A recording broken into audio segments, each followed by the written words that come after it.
Hello all, welcome back to my channel Shruti's Voice. How are you all? Today's topic is again related to time management, that is law of forced efficiency. हम सबकी life में चाहे professional life हो चाहे personal life हो बहुत सारे काम होते हैं। अगर आप सुबह से उठेंगे रात को सोने के पहले तक बहुत काम होते हैं। कभी कभी वो काम कंप्लीट ही नहीं हो पाते हैं टाइम पे। और हम सबको पता है कि अगर हम उन कामों को पूरा नहीं कर पाएंगे तो उनके कॉन्सिक्वेंसेस भी कितने ख़राब हो सकते हैं। लेकिन हर कोई काम उतना इम्पॉर्टेंट नहीं होगा जितना कि कुछ काम इम्पॉर्टेंट होंगे, वो शायद आपको भी पता होगा। वैसे हमें अपने सारे काम पूरे करने चाहिए और कभी भी देर नहीं होनी चाहिए अगर हमने अपना टाइम अच्छे से मैनेज किया है। और हम अपना टाइम मैनेज तभी कर पाएंगे when we personally manage ourselves.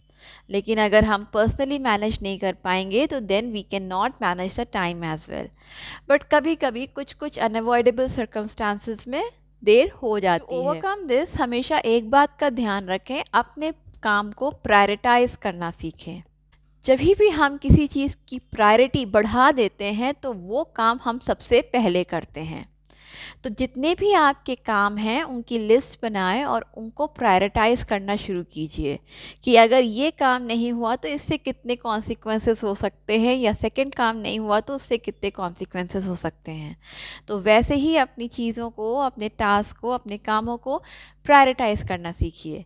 And there comes the law of forced efficiency which says there is never enough time to do everything, but there is always enough time to do the most important thing.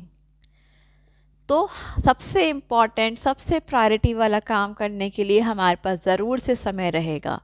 ज़रूरी नहीं है कि जितने भी हमने काम फैला के रखें सब काम के लिए हमारे पास उस दिन में या उस लिमिटेड टाइम में हमारे पास टाइम हो।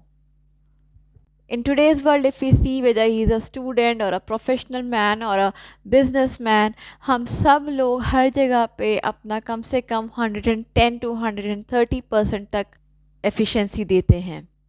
We all give more than 100% of our efficiency because life इतनी busy है, life इतनी hectic है, काम भी पूरा करना है, पर्सनल भी देखना है, प्रोफेशनल भी देखना है, हर चीज़ देखनी है, इतना सारा कंपटीशन जो है।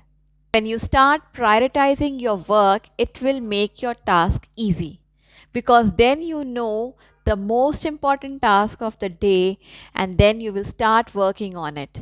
The other tasks that are left behind, start prioritizing them as priority 2, priority 3, depending on their consequences. But make sure to complete them. कई बार ऐसे बहुत से काम होते हैं कि जिसके लिए हमें अपना ब्रेन बिल्कुल एक्टिव चाहिए होता है, तो वो काम आप एकदम स्टार्टिंग ऑफ द डे में रखिए। और कुछ ऐसे काम होते हैं कि when we are tired, we are little stressed out, we can still complete those tasks. तो उन कामों को उस समय के लिए रखिए क्योंकि वो काम शायद थोड़े इजी होंगे और जिस काम में आपका ब्रेन एक्टिव चाहिए वो काम थोड़े डिफ़िकल्ट होंगे। तो always prioritise your work. And when you start following this practice, believe me, you will start completing all of your tasks on time. And we can prioritize our work only when we are organized. If we are disorganized, even our work will not be prioritized. So get organized, set priorities, invest your time wisely, and achieve your results. Stay tuned. Bye bye.